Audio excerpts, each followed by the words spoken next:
Good afternoon, everyone. I am responsible for the Inquiring Minds monthly series under the auspices of Toronto Mensa. And I warmly welcome you to this Zoom edition of Toronto Mensa Inquiring Minds. My name is Kathleen Smith, and it is my pleasure to introduce today's speaker.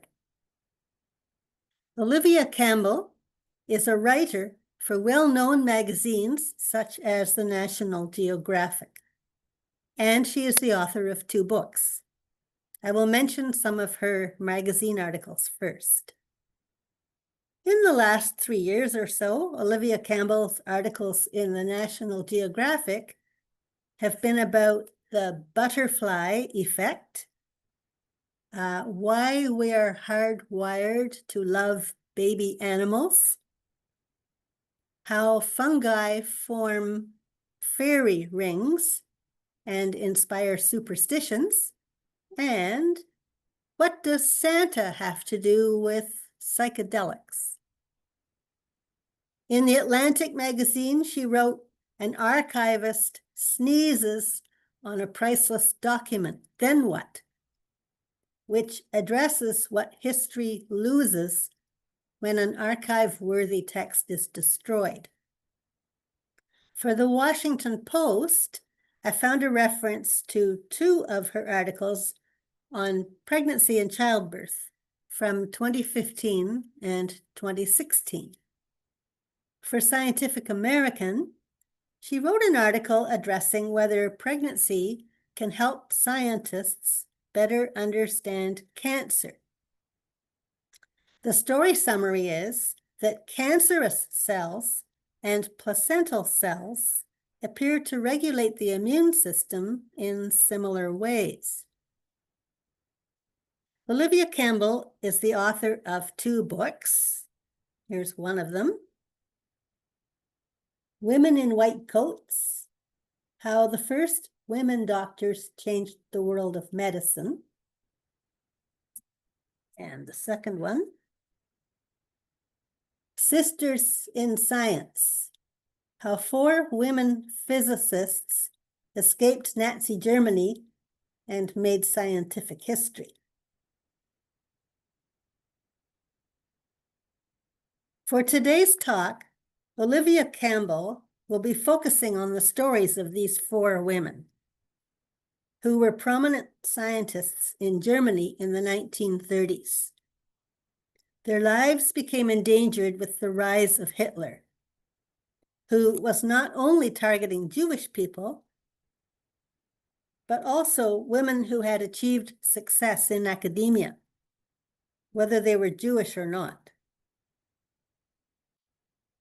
This is a story of these women's achievements, the realization of the danger they were facing, and what they had to go through in order to escape.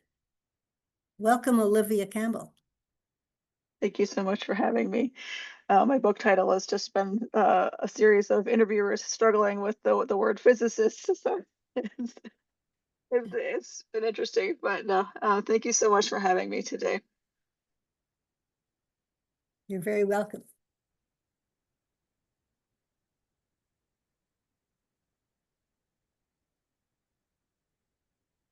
All right, is that screen share working okay? Yep, okay, perfect. fantastic.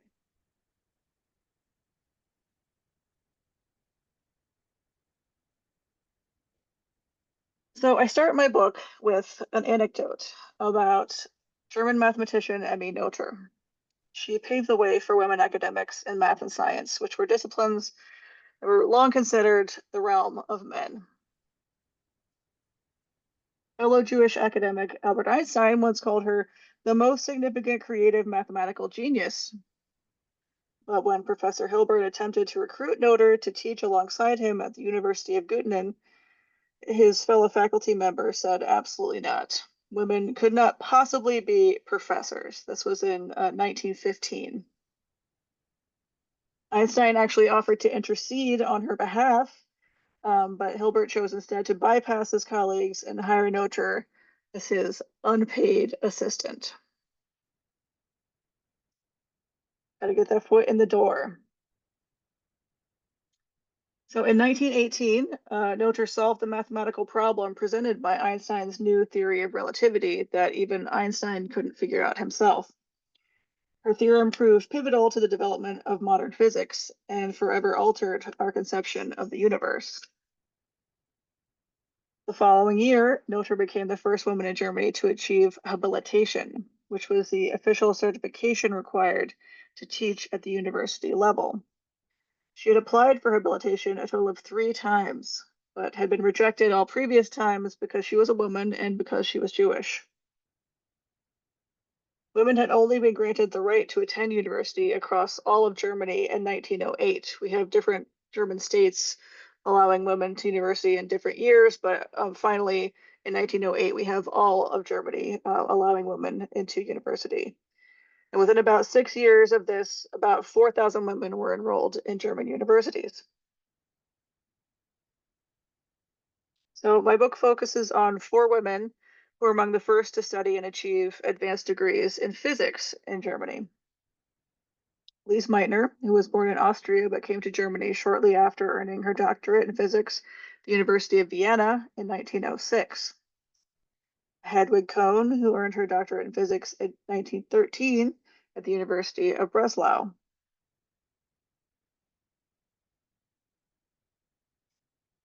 And then we have 2 University of Göttingen graduates, Herta Sponer, who earned her doctorate in physics in 1920, and Hildegard Stücklen, who earned her doctorate in physics in 1919.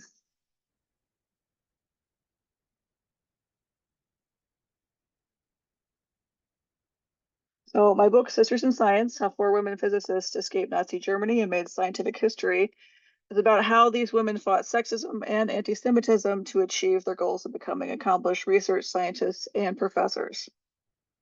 As soon as these women became well established in their careers, the Nazis came to power and stomped all over their hard work of advancing gender equality and science itself, ultimately forcing them to flee Germany.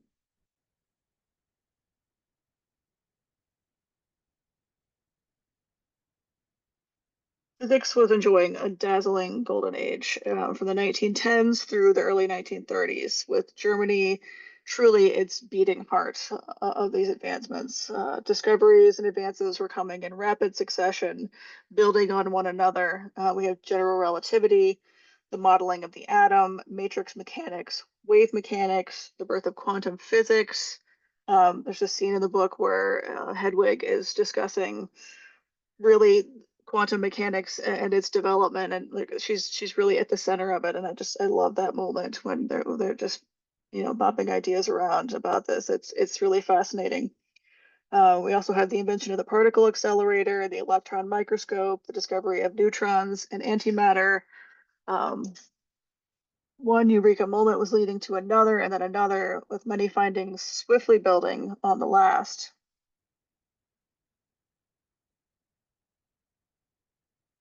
Germany quickly established itself as the cradle of such growth.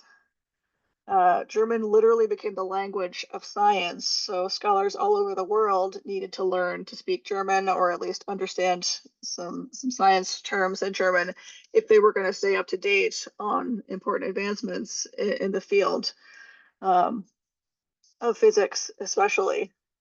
This prominence in turn attracted even more top-tier scientists and eager students, which yet further extended German's science renown and bolstered its reputation. So it's just building and building up. Women and gender equality were also flourishing in Germany. The Weimar Constitution of 1919 officially gave women the same fundamental rights as men. Women earn citizenship rights, right to vote, to hold elected office, to freely pursue higher education, to earn certificates, certifications, careers. It was a good time to be a woman. We have Alice Ruhl Gerstel, who was a German Jewish psychologist of the era. And she was also a feminist who advocated for women's rights. But she had a really interesting quote about what she was watching happen at the time in Germany. She says, women began to cut an entirely new figure, a new economic figure who went out into public life as an independent worker, a new political figure who appeared in parliaments, demonstrations, and gatherings, a new physical figure who cut her hair and shortened her skirts, a new intellectual psychological figure who fought her way out of the fog of sentimental ideologies and strove toward a clear, objective knowledge of the world and the self. Lise Meitner also chimed in. She said of women's growing participation in the workplace, there was a growing desire for new things and a belief that they were possible.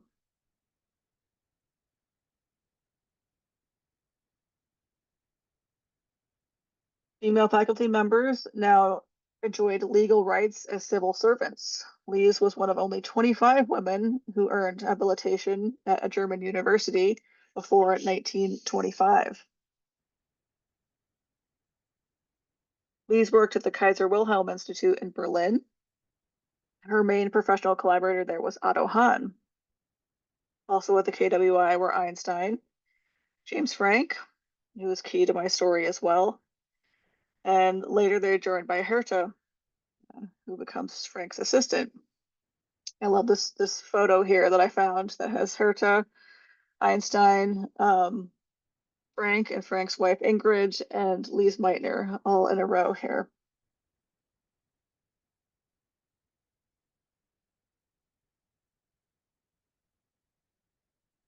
When Lise and Otto first started working together in 1907, she wasn't allowed to enter the building through the main door.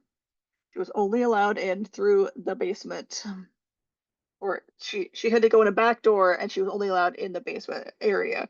So she had her own separate stairway, and she couldn't go on any other levels. She had to go straight to the basement.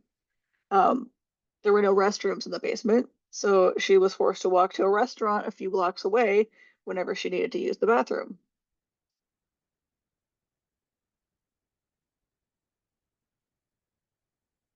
Otto and Frank were very supportive of women scientists, but when some of her male colleagues saw her on the grounds, they would make a point to say hello to Otto or Frank, whoever she was with, and not say hello to her. They a pointed rebuff. They wanted her to know that they were not acknowledging her. They didn't want her there. She frequently found herself a lone woman in a sea of men, as you can see here. But after putting in a decade of hard work, she was finally heading up her own section at the KWI. She was also very tiny. She's about 5 feet tall, so everyone is towering over her here. Over at the University of Breslau Physics Institute, we have Hedwig Kohn, and where she found a much more inviting atmosphere for women. You can see here in this photo of the Institute's annual team building excursion to the mountains. There are several other women in attendance who also worked at the Physics Institute. Hedwig was a regular mentor of female grad students. She worked closely with them. She and one of her students earned a patent together. So Breslau was a little more forward-thinking, a little more progressive than in Berlin, where Lise was. Still, the wider University of Breslau was another story. When Hedwig applied for habilitation in 1919, the university dean told her that the regulations stipulated only a young man may apply. And then he looked at her and said, "Do you think that applies to you?" So she didn't get her habilitation until 1930, which was, more than 10 years after she first applied.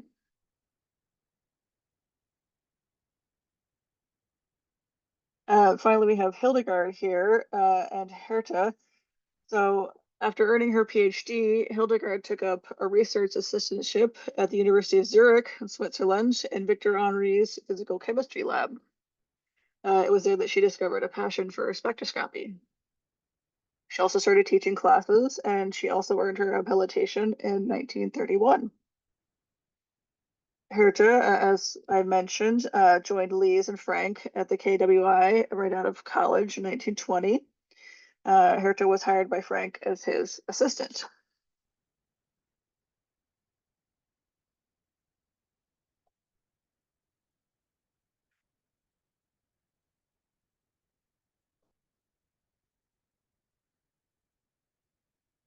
So when Frank decided to take a job at Herta's alma mater, the University of Göttingen, Herta went with him. That photo that I commented on earlier, where everyone's on the sofa, that's his going away party for when Herta and Frank were headed to Göttingen. So because of the sexist professors there, Frank had to act as Herta's guarantor.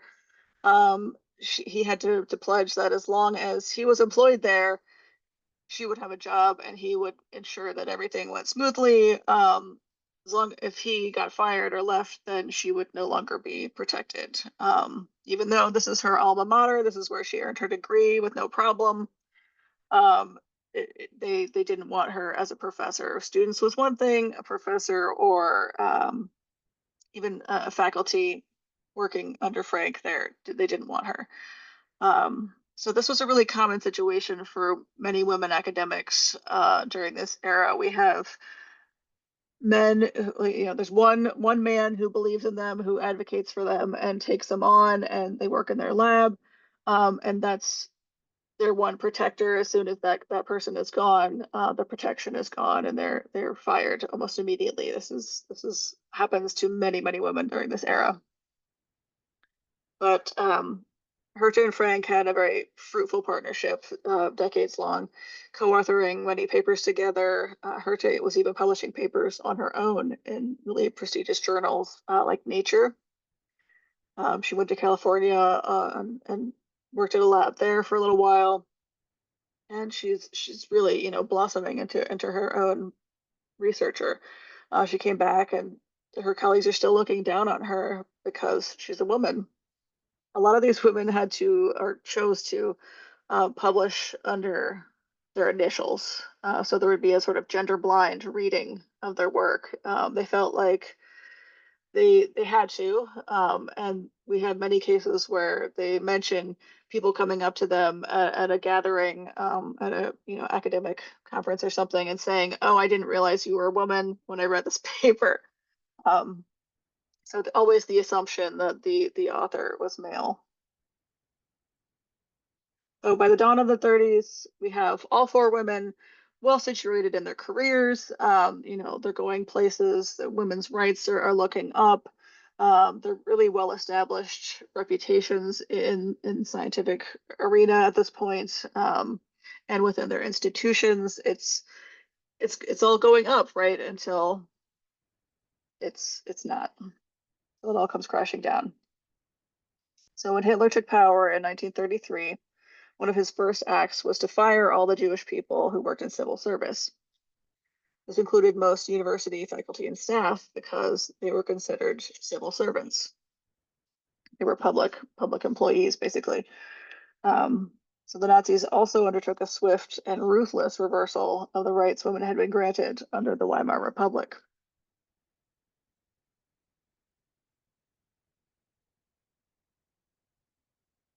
The Nazis held strict patriarchal ideals, believing that women belonged in the home, creating new citizens. At least if you were a straight, able-bodied, and white woman, that is. Everyone else was subhuman. They didn't care. You had no value. But one of Hitler's campaign promises was to get women out of the jobs they'd taken away from men. This idea that women were stealing jobs that rightly belonged to men. The Nazis forced women out of several professions, including doctor, judge, and lawyer. They declared female civil servants could be fired without cause if their husbands were employed, and that women were allowed to be paid less than men across the board. Women were excluded from training programs. They were banned from pursuing certain doctoral qualifications and postdoctoral qualifications, taking up certain professions, including many scientific and technical professions.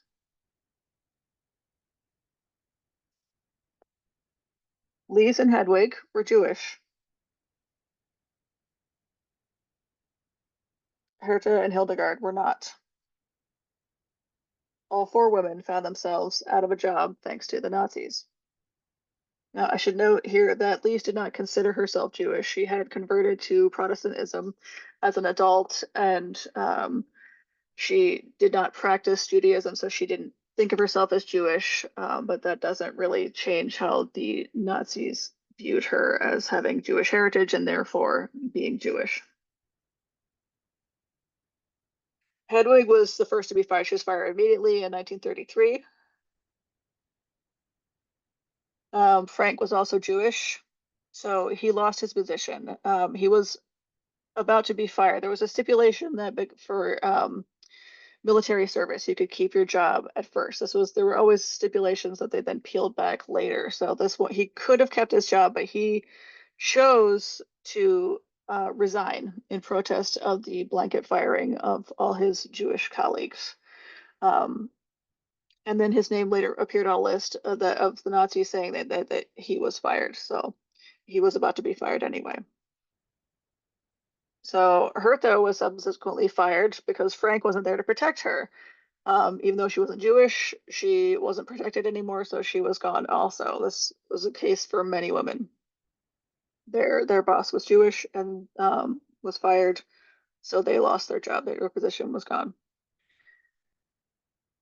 Lise was fired from her professorship, but she kept her research position at the KWI for a little bit longer because it was partially private institute. It wasn't a fully public institute, so it wasn't considered a civil service position. She was hoping to cling on to that and ride that out with just her KWI work. Otto Hahn, her collaborator, the director of the KWI, he stayed there, stayed at the KWI at his position, and he remained in Germany throughout the Nazis' reign. He was not Jewish. And Lise felt deeply betrayed by him staying there, and she could never quite get him to understand the depth of what it was like to go through as someone who was considered Jewish. Even in Switzerland, Hildegard found that the government was getting nervous about foreigners being there and being employed in their universities, and they were doing all the paperwork to prepare to send her back to Germany, cut her position. So before long, they all had to leave Germany, either for finding any kind of job or for their lives.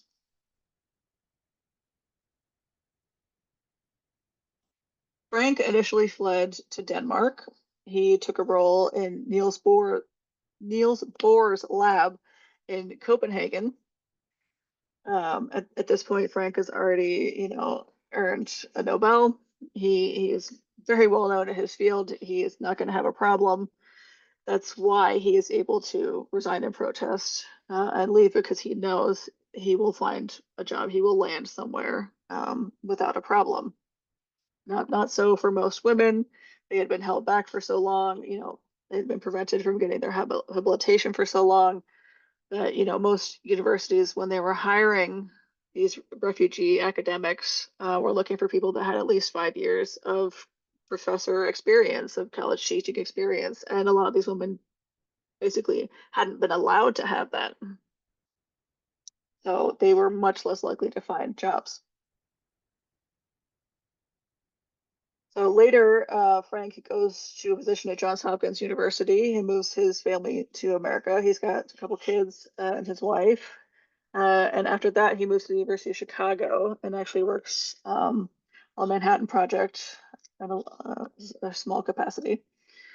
We have Herta escaping first to Norway for a brief job there, but then the Nazis found out that she had left and was using her, intelligence to benefit another country. So she was declared an enemy of the state. Even though she's not Jewish, she's a high-profile scientist working for another country. It was not good. It was a big news that when she went to Norway, and so they were reporting on it, and that's how the Nazis found out. So she was then happy to get even further away from Germany's reach when she accepted a position at Duke University, North Carolina, who recruited her to be a professor in their burgeoning physics department. It's just they're just building this department, and she's part of building this into something, really incredible. For Hildegard, when she was in Switzerland, she had forged a friendship with a professor who was visiting from Mount Holyoke Women's College in Massachusetts. So Hildegard used that relationship to secure a position at Mount Holyoke and left for America. So a lot of women academics, if they could find a job, they were landing at a women's college because, again, they're not suddenly finding less sexism in American universities. They're finding just as much as they were coming up against in Germany. There's blanket policies at several universities in the US at this point that said they would not hire women. So again, okay as students, not okay as professors. The women's colleges paid a lot less. There wasn't a whole lot of time to do their own research, but anything was better than being forced to go back to Nazi Germany for Hildegard, even though she wasn't Jewish, because there would be no jobs for her there.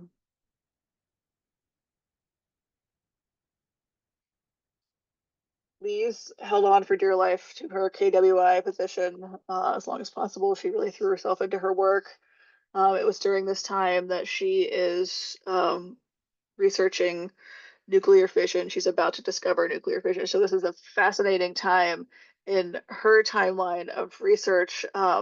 If you kind of hold up what's going on in the political world and in her personal life against what's going on in her professional life at her institute and her research, it's really harrowing to think of what she was going through while she was doing this truly earth-shattering, groundbreaking research for a few years up to when she fled. That's when she's researching, about to discover nuclear fission. Eventually, she finally realized that her life was at risk and she needed to flee the country. So she made a plan to leave. She's got all these plans to get out. She's got a visa to go somewhere, and it was right when she was about to leave that the Nazis annex Austria, which renders her passport invalid. And she's stuck in the country. She doesn't have a valid passport anymore, so she can't go anywhere, and she's trapped. Her friends help her make a new plan. They built this huge, this complex plan about her going to work as normal one day, just taking a regular, like a vacation suitcase to the train. She bumps into her friend accidentally, but it's actually on purpose. They take a train together across the border, and she's safe. But that means she's stuck with, a few summer dresses. She had to tell friends she was just going home to Austria. She's just got this light suitcase of a couple dresses, and she's alive. And she's landed a job in Sweden. Hedwig was the last one left of the bunch, and you'll notice that the two non-Jewish women were successful in escaping earlier. The two Jewish women are the ones that had the hardest time trying to get out and trying to escape, and were the last to leave. Hedwig had been desperately trying to escape since she was fired in 1933. So that clock of they want you 5 years prior teaching experience, that starts ticking as soon as she stopped teaching in 1933. So she's losing time. She's not looking like a good candidate, the longer this takes. Finally, in 1940, with the help of Lise and Herta and Frank, she secured a series of temporary job offers in the US, some visas to Europe to escape immediately, and then funding to escape finally. It was weeks, just a few weeks, before she was scheduled to be deported to a ghetto or to a camp.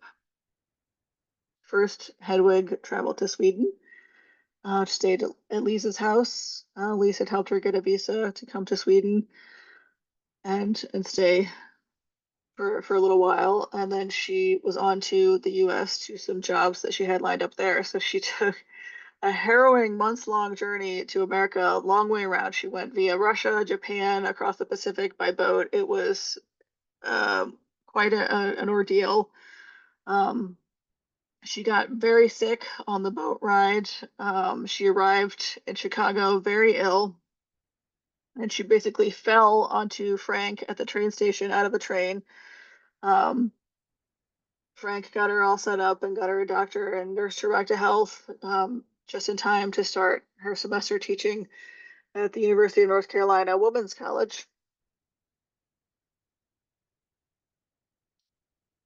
While these women survived, this professional interruption certainly interfered with their career trajectory. The environments, the relationships that they'd cultivated in their respective institutes back in Germany and in Switzerland, they would never be replicated. They would never have this spark again. So the loss of those tight-knit collaborative collectives likely means the loss of potential scientific advances. Who knows what we lost? It's very haunting to me to imagine what would have been had these people been allowed to continue their research. The experience was also deeply traumatizing. They had been torn from everything that they knew. Lise didn't want to leave. Lise, was the oldest one of these four women. She was really well established in her career. She'd already moved countries once. She didn't want to do it again. She really talks a lot about how, she built this thing, this life, this career, and it was just being torn down. And she really fought that. So these women had to learn new languages, new cultures, new skills. They also lost a lot of family to the Nazis. A lot of them lost cousins and more extended relatives, and some closer. So we have Herta's sister Margot, um, was a resistance fighter. She was also an academic. She was specialized in languages, and the Nazis murdered her when they discovered her resistance activities. Hedwig's brother, who was Jewish, was caught up in a camp and was murdered despite Hedwig's repeated attempts to rescue him. It was really her only family she had left. She lived with him in their apartment with a cousin, and so that was her life. Her brother, her cousin. That was it. That was all the family she had left. And he was murdered. She tried so hard to rescue him. Several other Jewish women academics were not so successful as these women, obviously. Um, they couldn't secure jobs. They couldn't find the funds to escape a lot of times. There might have been a job offer, but there was no money with that. It was just basically here's a reason for the visa people to allow you to come over, right? You have a job offer, but we can only offer you room and board. We can't offer you a salary. So they had to find funds to live on for a few months to help that visa to prove to say that they should be allowed to in. And at this point, visa lists are years and years long. But they also hadn't have enough funding to travel to where they were going. So there, many women academics were murdered by the Nazis, and I really felt like their absence haunted my book. I dedicated my book to the women who did not survive the Nazis, and I really felt their absence through the whole of research and writing process. Leonore Breacher here, who specialized in butterflies, who was murdered. It was quite a juxtaposition for me. Still, the survivors were expected to feel grateful and happy that they were alive and that they had jobs, but they also often felt very isolated because they were very traumatized, and no one really understood what they were going through. And another hurdle once they immigrated, or even before they immigrated, was that they were viewed as potential spies. They thought the Germans were sending this person over as a spy to gather information, especially in these science fields where they're like, oh, do we want this person to have access to our physics lab, to our science, insider knowledge?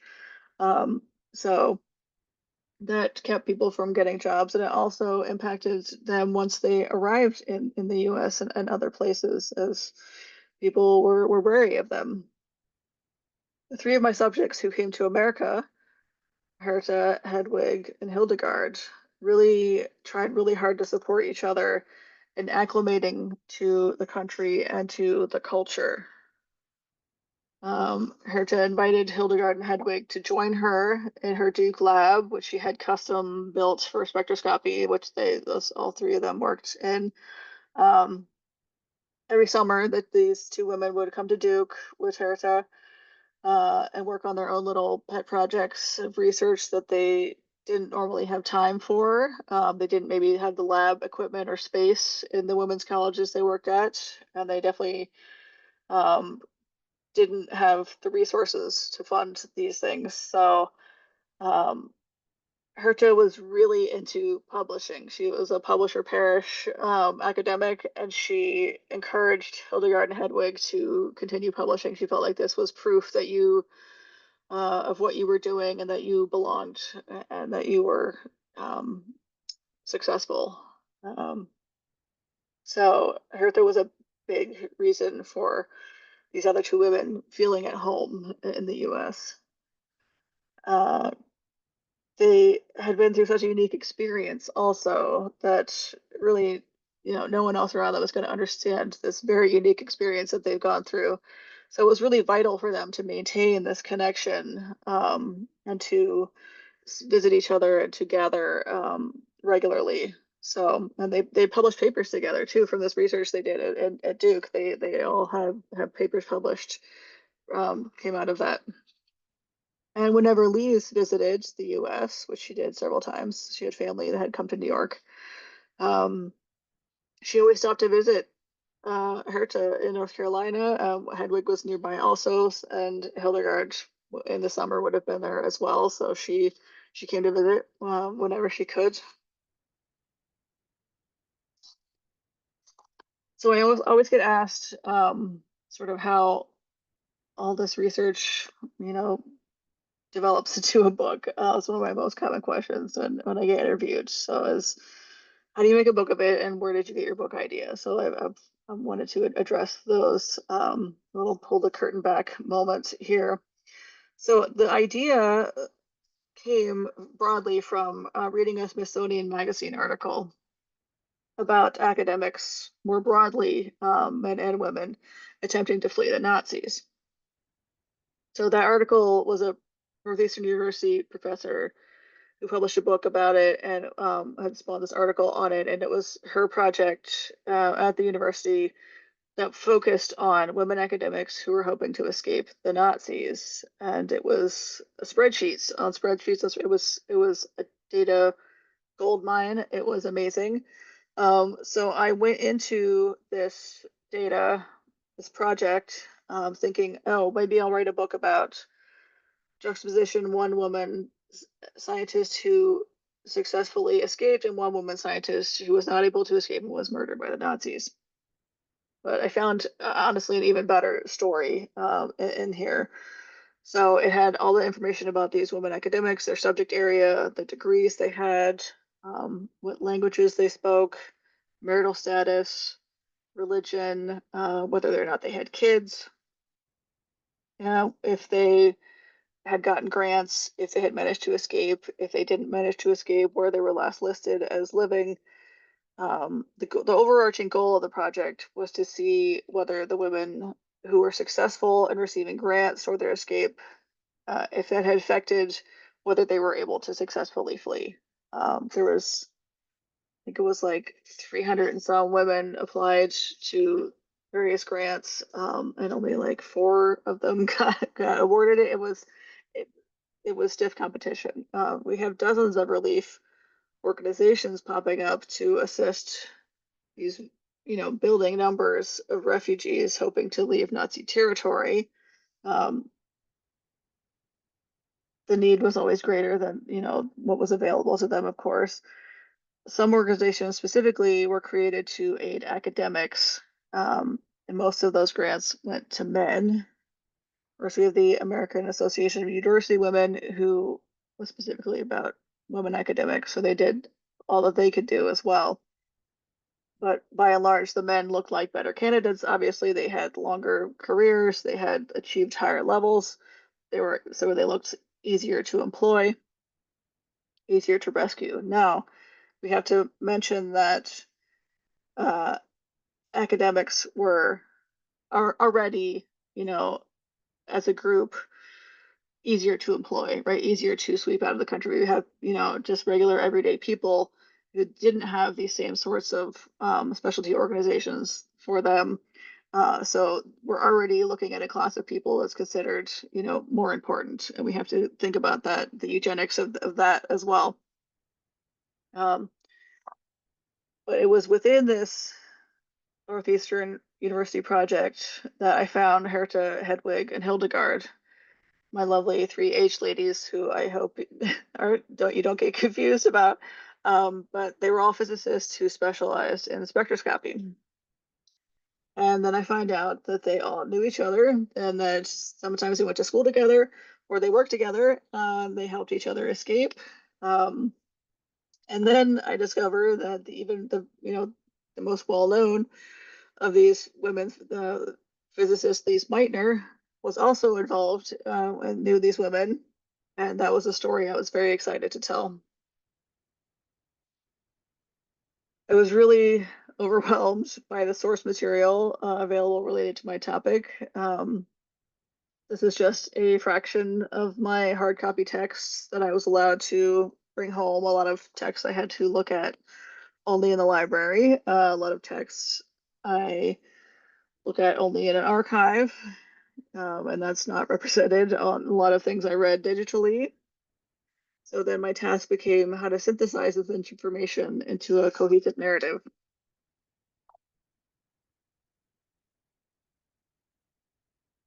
So many archival documents are available online, but I did get to visit the University of Chicago in person where Frank worked. The James Frank Archives at the Hannah Holbrook Gray Special Collections Research Center was just boxes and boxes of letters that were all related to Frank, Lise, Herta, Hildegard, and Hedwig. It was really incredible.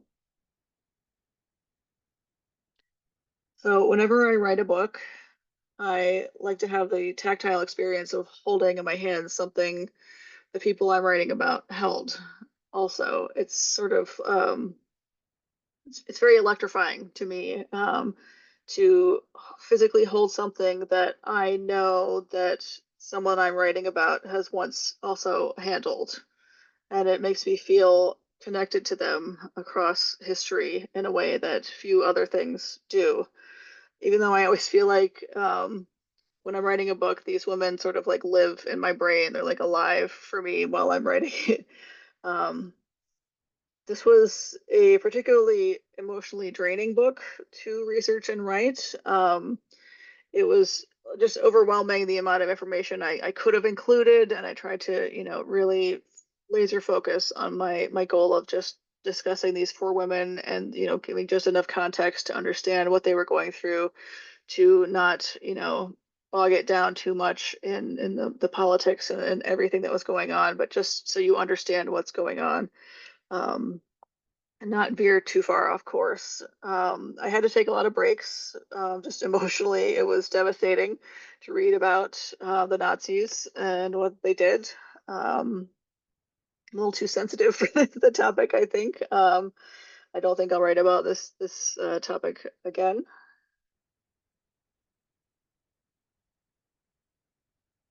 I tried to focus on these women's really hopeful stories. Um, but I felt really strongly that a book about people who survived the Nazis had to include some stories of those who were killed. I felt like I couldn't look away from their stories. Their lives were cut short and their stories brought to an end prematurely. And I needed to acknowledge their loss and the loss of their potential and what might have been for them and for us as a society.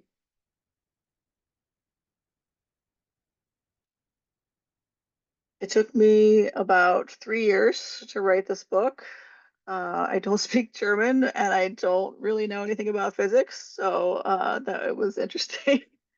um, I hired a translator to translate the documents, which were mostly in German, and many of them were handwritten.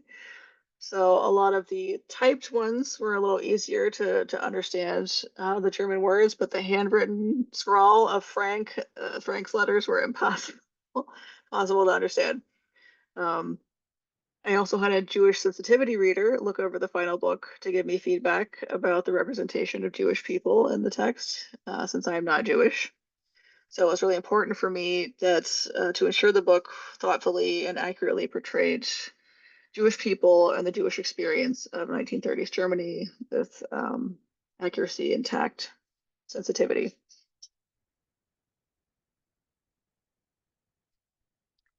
So when I write a book, I always tape a photo of my subjects up on my wall to remind me who I'm writing the book for. First and foremost, my books are for my subjects. I want to do their stories justice, portray them not through rose-tinted glasses. This isn't a hagiography, but I want to see them fully realized as humans, flaws and all. I feel we don't need stories of superwomen. We need stories of real women. I hope that the women I write about would feel proud of how they're represented in my books, and believe that their experiences have been rendered truthfully and accurately.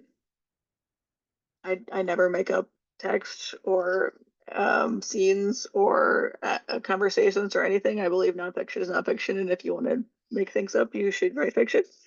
I know some nonfiction writers are embracing the imagined conversations, but I definitely think that's not appropriate, and I will never do that.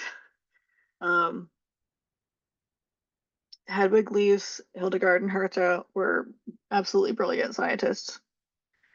Herta advanced our knowledge of the spectra of multiple chemical compounds. Hedwig's patent improved lighting technology, and her work led to the quantum interpretation of optical dispersion. Hildegard determined the effect of cosmic radiation on meteorites. And last but absolutely not least, Lise Meitner discovered nuclear fission, for which she was never recognized by the Nobel because of the timing, because she was forced to flee Germany. So the credit went to her partner, Otto. Otto won the Nobel for that discovery. But these women's intellect was just as dazzling as any of the men they worked with, but they had to work twice as hard, backwards and in heels, right, to get where they were, simply because of sexism, often combined with anti-Semitism. After all their hard work, the Nazis tore it down, forcing them out of their jobs and reversing years of progress in gender equality in science. Thanks to massive teams of people who would not quit until they were safely ushered out of Germany, these women survived. Much was lost, but at least they had each other to help them navigate life after the Nazis. They went on to inspire future generations of women scientists. If we take anything away from these stories, it should be that the Nazis didn't win. They didn't rob the world of its Jewish thinkers or women scholars, despite its determined efforts to do so. They could never rob them of their spirit and their will and willingness to go on to help others. These women's stories show us the importance of maintaining hope in face of despair and persevering amid desperation and desperate times. And I feel we owe it to them to do everything in our power to fight hatred in all its forms, because we can't let hate win. Thank you.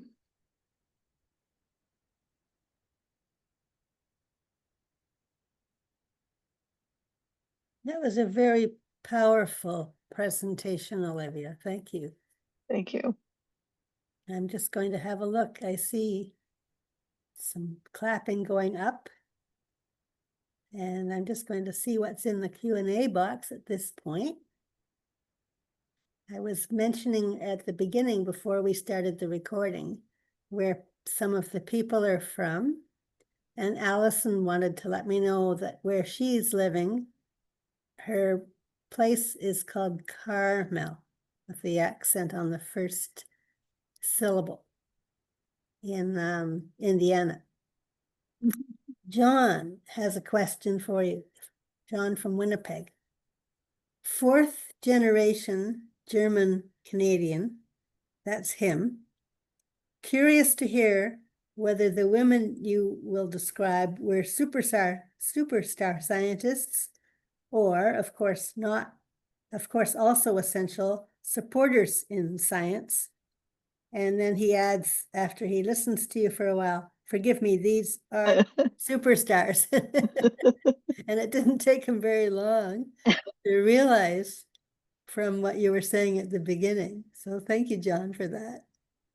I feel like there's a lot of times where we assume because we haven't heard about them because they're not big names that they weren't superstar, they weren't important enough to be, put forward as excellence, as, they're not household names like Einstein.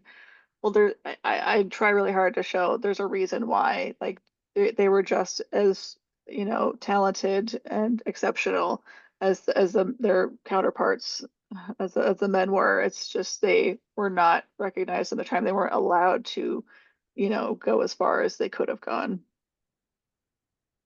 Such a loss. I mean, when you put it all together like that, you really feel the impact of it.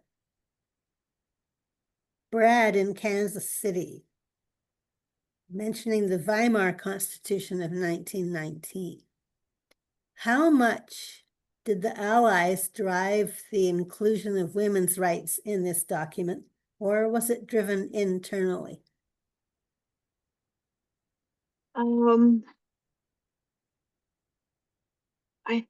I don't know if Weimar was like really explicitly about advancing women's rights. It was almost like secondary, like, well, they're just equal citizens, like we're making them equal. We're just, it seemed sort of like an afterthought, but it had a huge impact, if that makes any sense. Like they just, enshrined equality in their government in 1919, which is massive for the women. But it seems like just sort of like a no-brainer, almost like we're just, well, hey, we'll include this.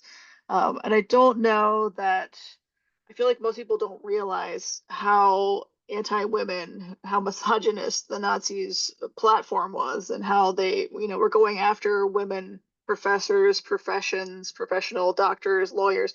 They literally just went after them because they were women. It wasn't just the Jewish people they went after. I feel there's a piece missing where we don't always see that it was also just because you're a woman you could get fired, and that's deeply because of their deep patriarchy, that women belong to the home, women were stealing jobs from men. And I'm not sure that the response, the Allies fighting for, against the Nazis, really thought about women's rights as part of their platform at all, I would say. But it definitely was something that needed to be fought, was a part of it that I feel like we don't hear enough about. I'll accept Brad's comment. He runs the equivalent of Inquiring Minds on the other side of the border. And in September, their talk has to do with anti-Semitism. He's given the link here. You don't have to write it down, everyone. If you want it, you can email me afterwards and I can send it to you. Thank you, Brad.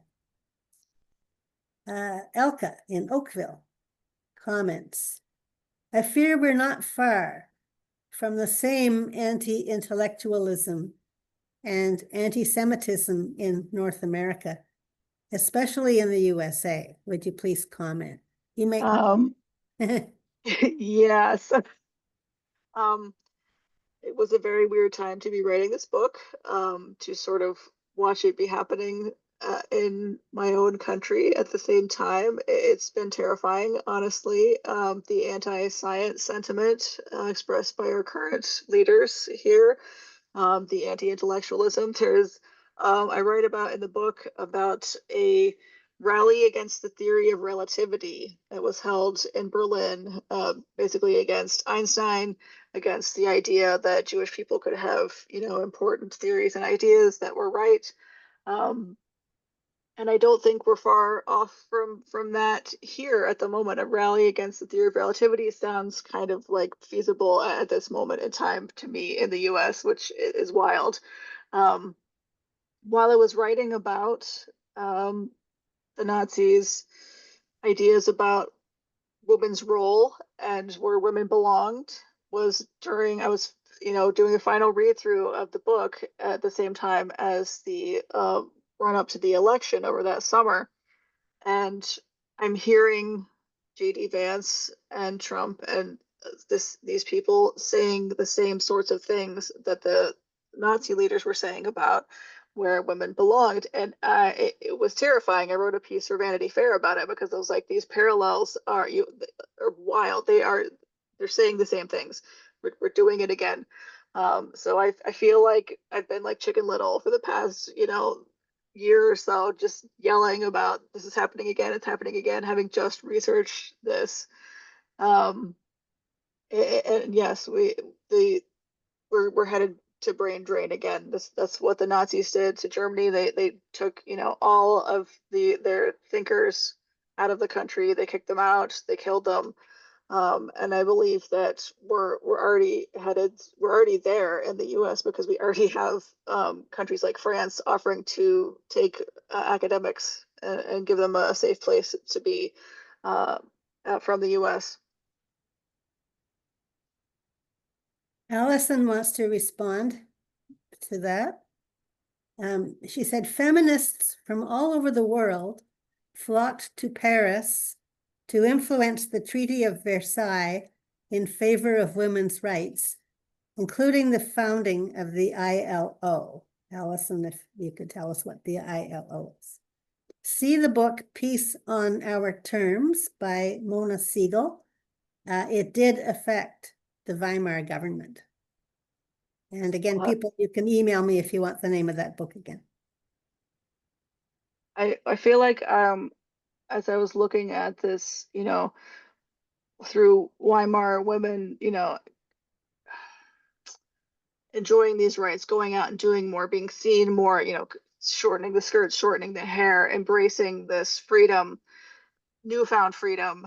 There was a lot of what the Nazis brought and what they sort of encouraged in the run up to their becoming in power through the late 1920s was a backlash to that. And I feel like that's a lot of what we have going on currently is in the backlash to women's rights in the U.S. is the more steps we take forward, the bigger the reaction, and the more that people go, oh, this isn't how it's supposed to be. We need to, this women belong here. They shouldn't be doing this.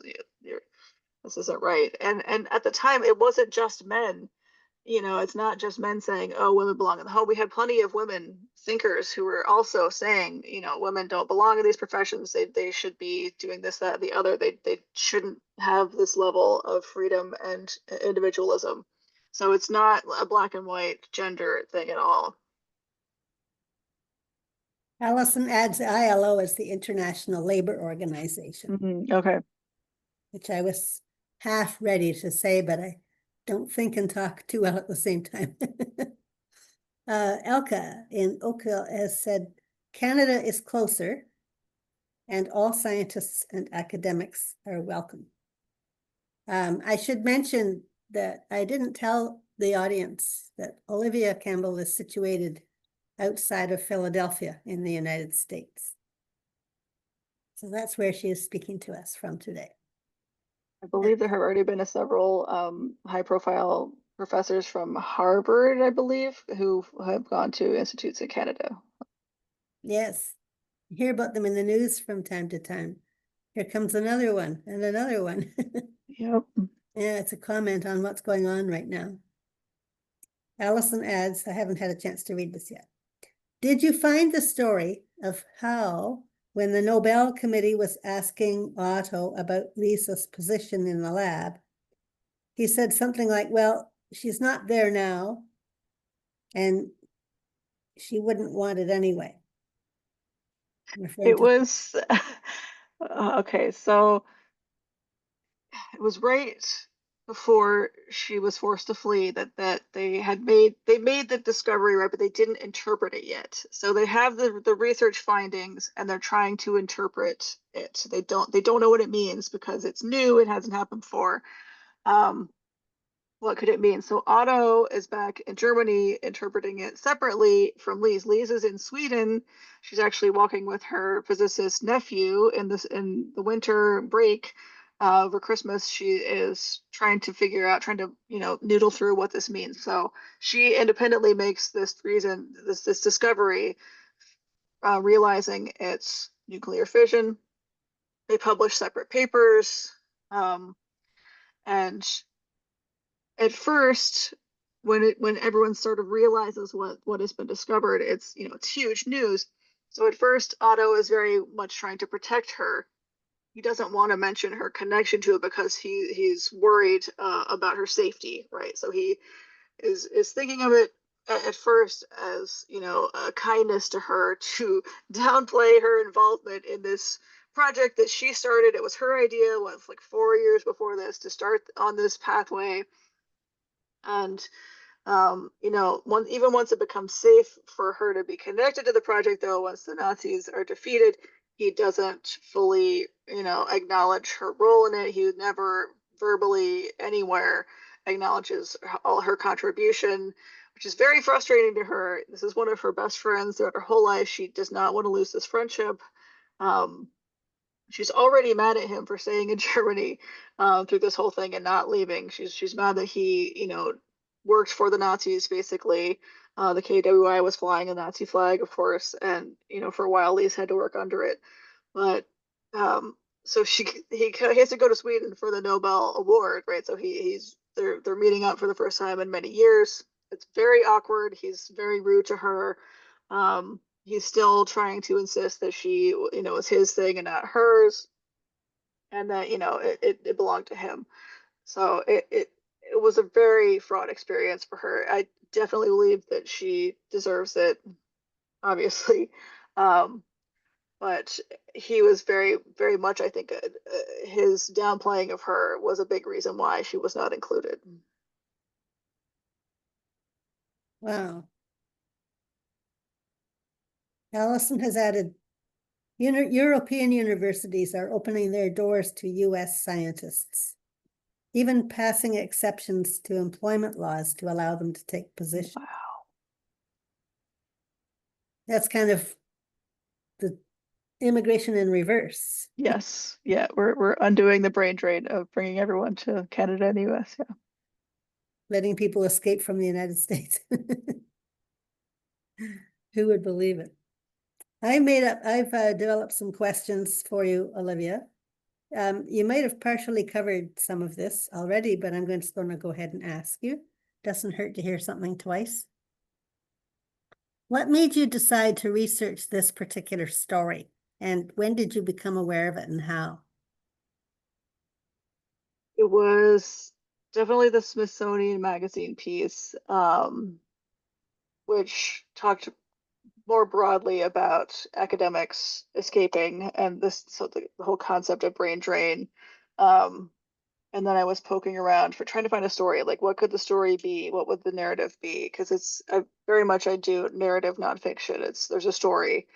I'm trying to build, obviously in nonfiction, the ending, the answer that these people are still alive, that they escape. But I try to build the tension and the drama of, are they gonna get out? And as best as I can with you. It's like watching Titanic. You know what the ending is going to be, but you still watch for the drama and the everything else.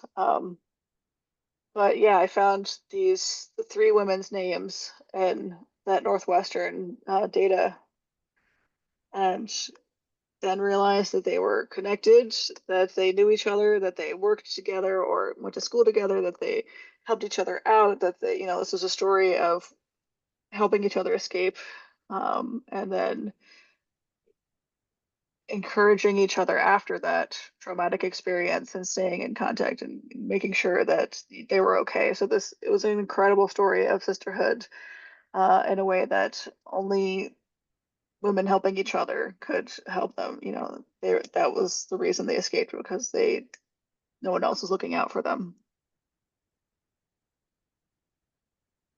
In your acknowledgments at the end of the book, Sisters in Science, you write, "Thank you for helping me laugh amid writing about what was at times overwhelmingly heavy subject matter. Could you share a bit more about what your experience about being overwhelmed was like? Yeah, I think I am way too sensitive to tackle this topic ever again. I became very preoccupied with the women academics who did not survive, who were murdered. Leonore Brescher in particular, like I couldn't stop thinking about her. My editor had to tell me that to cut some of her story out of the book because I was putting too much of her in. She wasn't a main character, but I just kept putting her in there because she kept being in my thoughts and she was like in the back of my head the whole time. So she was like another character to me. But there just wasn't, it was distracting once it was put in the text. It didn't make sense. So I did the best I could with keeping enough of her in there and balancing that um, feeling that I needed to acknowledge these lost lives with celebrating the hopeful stories of encouraging each other and hope. But I I had to stop reading and stop editing and stop working on the book for several weeks at various points throughout the writing of it because um, it was just too much for me. I found myself reading a research book while waiting for one of my kids at an appointment one time, and I was just started crying. And I was like, okay, I can't, first of all, I can't be reading research materials in public if this is going to be happening because that's not cool. But it was just it's what the Holocaust was just devastating, and I anything to do with it would just makes me really overwhelmed emotionally. So I had to take those moments and take some breaks and say, I need to watch silly shows. I need to go do stuff with my family. I need some levity because to remember that there is light amid the dark in life.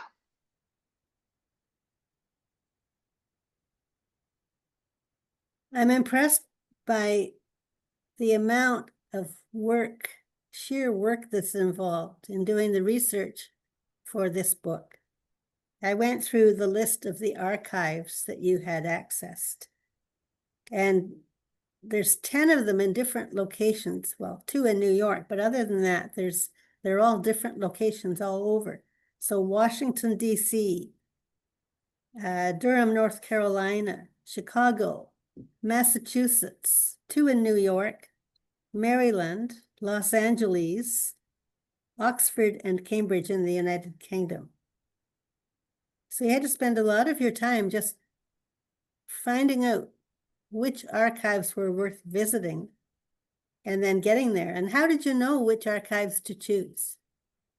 I didn't physically go to that many. The one um, good thing to come out of COVID is that a lot of times now you can get on an archive and email them and say, can I have these 50 pages copied and sent to me? And they will say yes. So that saved me a lot. My first book, I flew to the UK. I went to several different archives in the UK.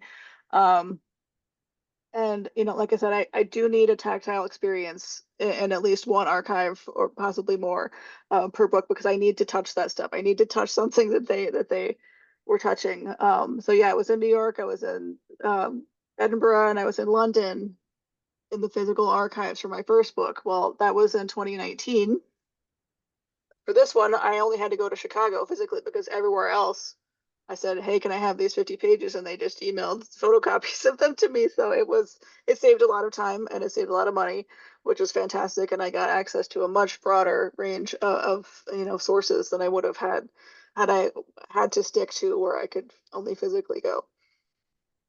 Speaking of money, I don't know whether you mentioned this and it went right over my head or not, but how did you support yourself while you were writing and researching this book? I did get a decent advance, and I have a part-time job editing at Everyday Health magazine, and I have my freelance work, like you mentioned, National Geographic. I have I still do freelance journalism. It's another way I can sort of take a break from the book projects is to dive into the fun and weird assignments I get from Nat Geo about psychedelics and Santa Claus and um Appalachian mountain creatures and all these kinds of fun folklore science pieces that they like to give to me. So yeah, it's a lot of extra work, but I think it's worth it. Well, you really have to balance because you have all these different balls that you're keeping in the air at the same time. Yeah, it's true, yes, but it's also safer that way because if one ball drops, I still have the other ball. Yeah. I noticed, let's see, I'm looking at the Sisters in Science book.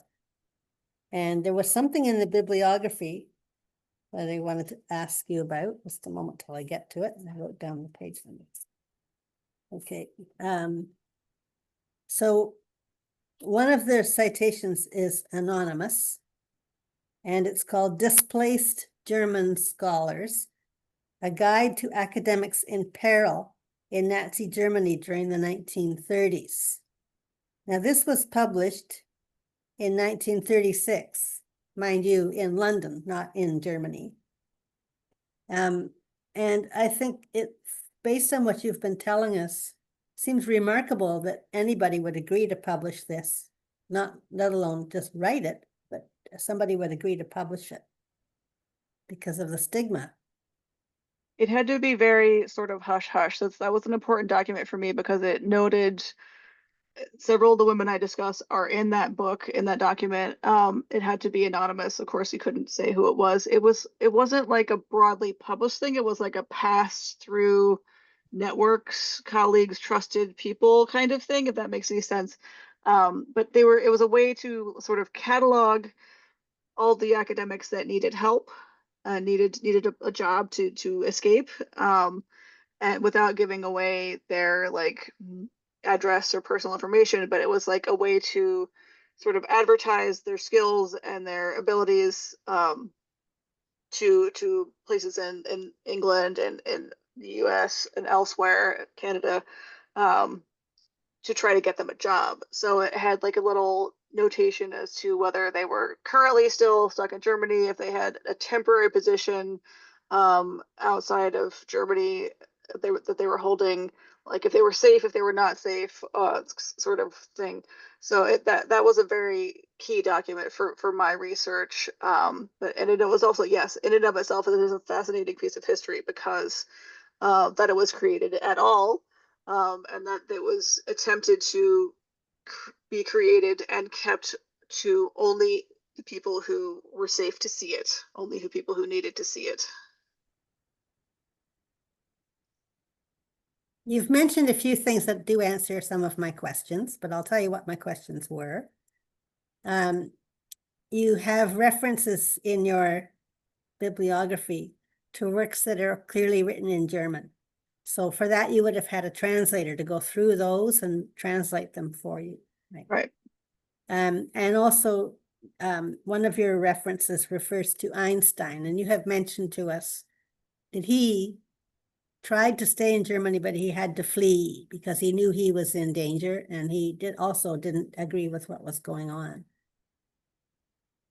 So have I got that straight? Yes. So Einstein and Frank, they worked at the KWI together. Einstein was really a part of these groups for Lise especially, sort of coming up in the same cohort of colleagues at the KWI in Berlin, and sort of I wanted to use Einstein's clout as a way to show you that these were people that worked alongside him. They were at the same level that he was. And yes, the rally against the theory of relativity, there was huge backlash against especially against the prominent thinkers. So you have Einstein as one of the most prominent thinkers of the era, and he was Jewish, so he was getting a lot of this flack. One of his friends had gotten assassinated, who was a Jewish academic. So I think that was the point where he said, okay, it's not safe anymore. So he, came to Princeton. I think he was already in the US at a conference or something. He just decided to stay, I believe is what happened. But again, Frank and Einstein, Nobel laureates, they didn't have a problem quitting or saying, I'm leaving. They had clearly the ability to get a job easily in somewhere else. They were, you know, headhunted by you know, they could the pick of wherever they wanted to be, they could go there. Whereas these women were just desperate for any sort of, you know, faculty position, anything that was in any way related to what they were doing. There's a section in the book about all the people, all the academics that found jobs that had nothing to do with what they were specialized in, but at least they had a job. At least they found a job that got them out of the country. Like these, they would have taken anything at this point, and the women were held back in their positions, and because of sexism and anti-Semitism, in a way that did not make them look like good candidates. So there weren't, you know, you weren't going to find a lot of women like quitting in protest and you know, happily bounding off to America to Princeton. You know, that wasn't going to be their pathway. They were going to be begging and clawing for any scraps they could get to be saved. Alison Brown comments on what you're saying. She says, this history of the anonymous work on displaced German scientists would make a great research study and new book. The networks of these scientists might provide clues. John Schwan says, Ms. Campbell, many thanks for this presentation and for your prior work in your books. I'm fairly well read in Holocaust and Eastern European histories, and now much appreciate your particular lens on the topics and the people. You have this afternoon defined for me the direction of this winter's reading with gratitude. And I want to add my own punchline, which is I'd like to read a paragraph, very short paragraph, practically at the end of your book, Sisters in Science. If we take anything away from these women's stories, let's make sure I'm in the right place. It should be that Nazis did not win.